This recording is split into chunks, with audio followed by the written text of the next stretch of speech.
Bihar university Muzaffarpur 19 से 22 के part 3 के छात्र छात्राएं 30 दिसंबर से पार्ट 3 परीक्षा बिहार विश्वविद्यालय ने प्रारंभ कर दी है। ओएमआर शीट जो पैटर्न 17 से 20 के पार्ट 3 एग्जाम के साथ शुरू हुआ वह 19 से 22 के पार्ट 3 का जब एग्जाम हुआ तो अचानक से एक नई पैटर्न आ गई।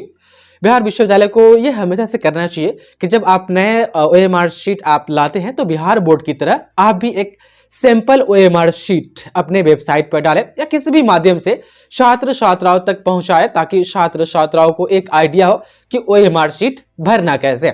सैंपल के तौर पर कभी भी ओएमआर शीट बिहार विश्वविद्यालय अपनी वेबसाइट पर नहीं चढ़ाती है, अचानक से चेंज भी हो जाती है। 19 से 22 के पार्ट 3 के छात्र छात्राएं ये देखिएगा तो नया ओएमआर शीट इसी पैटर्न पर बिल्कुल एग्जाम वाला जो आपको मिलेगा वो तो एकदम लाल है, बहुत अच्छा है। अच्छा क्या है, देखने में अच्छा लग रहा है। और यहाँ पर देखिएगा तो आपके एग्जाम में यूनिवर्सिटी का नाम यहाँ पर लिखा रहेगा और यहाँ पर लिखा हुआ है। दो भाग में इस ओएमआर शीट को बांट दिया गया है। ये रफ है, समझाने के लिए मैं आपको इस हिसाब से बता रहा हूँ। एक पार्ट में ये वाला है और दूसरा पार्ट में ये वाला है। ये जो पहला पार्ट है इसमें तमाम छात्र छात्राएं आपको नहीं भरना है, ये वाला आपको फिलअप करना है। बहुत सारे छात्र छात्राओं ने जो 30 दिसंबर को एग्जाम हुआ है उसमें ओएमआर शीट गलत भर के चले आए हैं और मैंने कमेंट्स काफ़ी देखे हैं। उसके बाद से मैं कैसे भी आपको पैटर्न समझाने की कोशिश कर रहा हूँ। आप देखिएगा तो देखिए बदलाव जरूरी है। बदलाव यानी परिवर्तन संसार का नियम है, परिवर्तन होना चाहिए। आप बदलाव करते हैं तो ठीक है, लेकिन बदलाव आप करते हैं तो पूरी मुकम्मल तौर पर करिए ना, आधी अधूरी क्यों आप बदलाव करते हैं। अभी इसमें समझ में आएगा, चलिए हम यहाँ से समझते हैं। इधर जो भी है झमेला वगैरह रहेगा एग्जाम में आपके, यदि आपका पेपर 5 अभी नहीं हुआ है तो आने वाले समय में होने वाला है तो इधर आपको ध्यान नहीं देना है, शुरू यहाँ से करना है। देखिएगा तो यहाँ पर आपको ये सब्जेक्ट नेम है, उदाहरण के लिए मैंने यहाँ पर लिख दिया है हिस्ट्री पेपर 5। यदि आपका साइकोलॉजी है तो साइकोलॉजी, यदि मैनेजमेंट अकाउंटिंग होगा तो यहाँ से लेकर के यहाँ तक MANAGEMENT और अकाउंटिंग लिखना होगा। यदि सवाल ये आएगा कि सर इसमें तो पूरा फुल नहीं होगा तो अकाउंटिंग का ACC लिख दीजिएगा और डॉट दे दीजिएगा, बात बराबर हो जाएगा।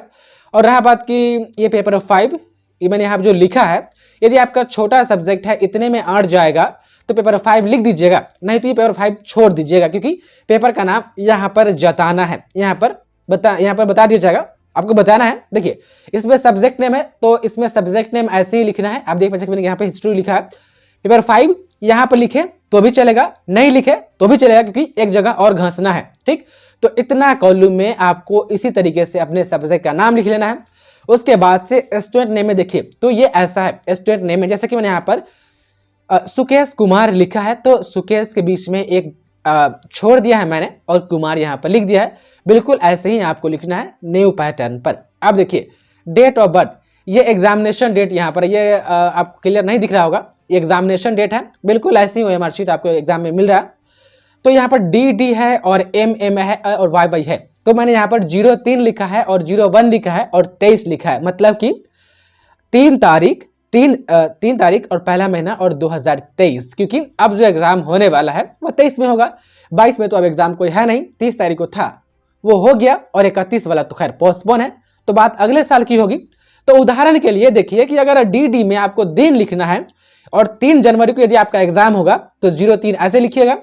उसके बाद से जो है कि 01 जो जनवरी महीना है 01 वैसे लिख करके और 03 की जगह नीचे 0 घसना है आपको, 3 की जगह 3 आपको गोल कर देना है और 0 की जगह 0 और 1 की जगह 1 और 23 है यहाँ पर जो साल है 2023 जो जनवरी में एग्जाम होगा।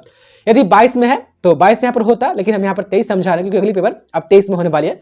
तो 2 यहाँ पर घसना है और यहाँ पर 3 घसना है। अच्छा, यहाँ पर सब्जेक्ट कोड है, ये सब्जेक्ट कोड आपके एडमिट कार्ड पर नहीं है। और देखिए अकाउंट ऑनर्स का क्वेश्चन है, इस पर देखिएगा तो सब्जेक्ट कोड कैसा लिखा हुआ है, मैंने यहाँ पर भी लिख दिया है कोड, ये है WH3C5CA5। अब बताइए ये कैसे लिखाएगा, इस ओएमआर शीट पर कैसे लिखाएगा, है ही नहीं कुछ, तो इसको आप छोड़ दीजिएगा या कोई आइडिया आपको इन्विजिलेटर आपके एग्जामिनेशन हॉल में देगा तो देख लीजिएगा क्या आइडिया दे रहे। फिलहाल ये सब्जेक्ट कोड वाला कॉलम किसी काम का नहीं है। अब देखिए यहाँ पर पेपर नंबर, ये पेपर नंबर है यहाँ पर, ठीक है, आपको नहीं बुझा रहा होगा, पेपर नंबर है तो मैंने यहाँ पर 05 लिखा है, तो 0 की जगह यहाँ पर 0 घस दिया है और 5 की जगह 5।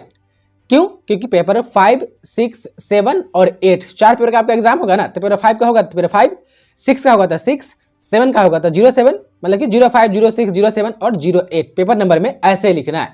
तो ये वाला खत्म कहानी। अब देख लीजिए स्टूडेंट रजिस्ट्रेशन नंबर। अच्छा, इसमें क्या है, ये 0 से लेकर के 9 तक है और यहाँ भी 9 तक है।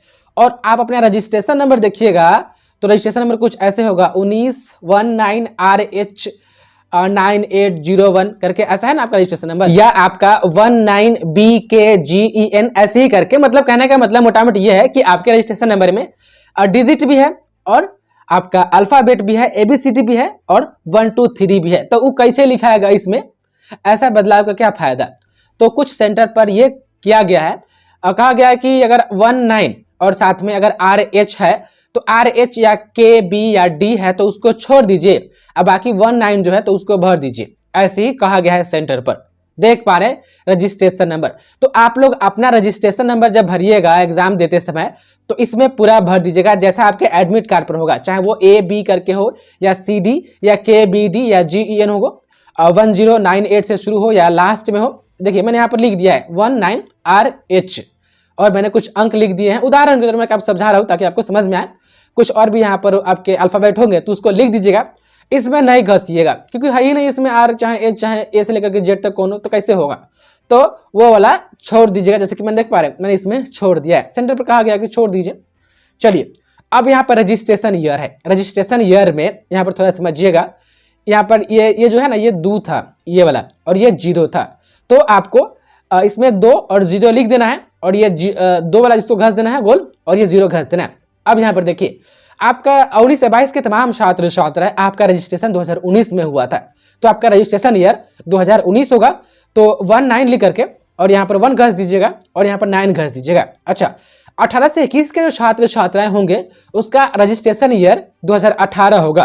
तो 20 और 18 लिख करके यहाँ पर 2 की जगह 2 घस दीजिएगा, 0 की जगह 0 और 1 और 8 जो 18 से 21 वाले होंगे वह 8 यहाँ पर लिखेंगे क्योंकि रजिस्ट्रेशन ईयर उसका 18 होगा तो 18 यहाँ पर देना है और ये 8 घसेंगे। 19 से 22 वाले आपका रजिस्ट्रेशन ईयर 19 है तो मैंने यहाँ पर 19 समझा दिया है। चलिए अब आते हैं स्टूडेंट रोल नंबर में। तो ये रोल नंबर है, मैंने इसको घसा नहीं है, देख पा रहे हैं, ऐसे ही लिख दीजिएगा और जिसके सामने जो है आराम से बस गोल गोल कर दीजिएगा, बस समझ जाइए ना कैसो कि हाँ क्या करना है। तो ये होगा, ऐसे कर दीजिएगा। और ये आपका कॉलेज कोड है। कॉलेज कोड मैंने आपको कह दिया था कि आपको एडमिट कार्ड पर रहता नहीं तो आपको अपने कॉलेज से ही पूछना होगा। उसके बाद से कॉलेज कोड लिख करके जैसे कि 189 है तो इसमें ये वाला 1 अच्छा से कर दिए और 8 की जगह यहाँ पर 8 अच्छा से कर दिए और 9 की जगह ये 9 अच्छा से कर दिए और ये कॉलेज कोड हो गया। और ये सेंटर कोड है जहाँ पर आपका एग्जाम होगा। ये दोनों आपको वहाँ पर पूछना होगा और आपने पूछा भी होगा। तो बस 1 की जगह 1 और ये 0 और 2 अच्छा से घसीएगा, गोल गोल बाहर नहीं जाना चाहिए। हम आपको समझा रहे तो ऐसा हो जा रहा है। चलिए 10 नंबर में देखिएगा तो ये 10 नंबर में यहाँ पर आप देख पा रहे ये सीटिंग दिया हुआ है कि आपका एग्जाम जो है कि सेकेंड सीटिंग में है या फर्स्ट सीटिंग में। तो ये फर्स्ट दिया हुआ है, 1 लिखा हुआ है और ये 2 लिखा हुआ है। तो यदि आपका एग्जाम फर्स्ट सीटिंग में होगा तो ये फर्स्ट वाला को गोल कर दीजिएगा बढ़िया से, यदि सेकेंड सीटिंग में होगा तो सेकेंड वाला को बढ़िया से गोल कर दीजिएगा। बस इतना ही करना है। और यहाँ पर है full signature of applicant English, यानी जो छात्र या छात्राएं जो एग्जाम दे रहे हैं उनका सिग्नेचर यहाँ पर कह रहा है कि फुल सिग्नेचर होना चाहिए। तो यदि आपका नाम है सुकेश कुमार, ठीक, तो स्टाइल मत मारिएगा, पूरा सुकेश कुमार और इसे बाहर भी नहीं जाना चाहिए। इसी के अंदर आपका या आरती कुमारी हो या पूजा कुमारी हो या राम परवेश हो या राजू कुमार हो या आफ्ताब आलम हो या महताब आलम हो या सादिया खातून हो या सादिया परवीन हो, बस आपको अपना फुल साइन करना है और इसी के अंदर आपको रहने देना है और भरा गया आपका OMR शीट। यही है आपका OMR शीट। अब आप लोग गलती नहीं कीजिएगा, जो बदलाव हुए हैं उसको फॉलो कीजिएगा। आप देख पा रहे इधर कुछ फिलअप वगैरह कुछ नहीं करना। तो उम्मीद है कि जो नई OMR शीट आई है इस पैटर्न पर आपने समझ लिया होगा और आगे से कोई गलती नहीं करेंगे और आप लोग अच्छे से एग्जाम देंगे। बहुत बहुत शुक्रिया आपके इस वीडियो को देखने के लिए।